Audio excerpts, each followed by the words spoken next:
السلام علیکم ورحمۃ اللہ وبرکاتہ۔ مفتیان اکرام کی بارگاہ میں یہ سوال عرض ہے کہ کیا کوئی نابالغ بچہ جو ہے وہ اعتکاف بیٹھ سکتا ہے؟ اور ایسے بچے جنہوں نے پیچھے نہ تو روزے رکھے، نہ انہوں نے نمازیں ادا کی، نہ مسجد میں آئے، اور جب اعتکاف بیٹھنے کا وقت آیا تو وہ آ کے تو مسجد میں بیٹھ گئے، اس سے پیچھے انہوں نے روزے بھی کوئی نہیں رکھے، تو اس کے بارے میں کیا حکم ہے؟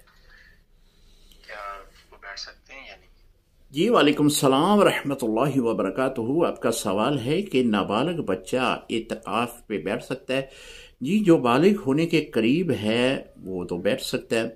بالکل چھوٹا بچہ لیکن بہت چھوٹا بچہ جس کو ابھی پاکی ناپاکی کا ہی پتہ نہیں ہے تو وہ تو مسجد میں اعتکاف پہ نہ بیٹھے۔ یہ جو میں مسئلہ عرض کر رہا ہوں یہ وہ بچے مراد ہیں کہ جو بالغ ہونے کے قریب ہیں۔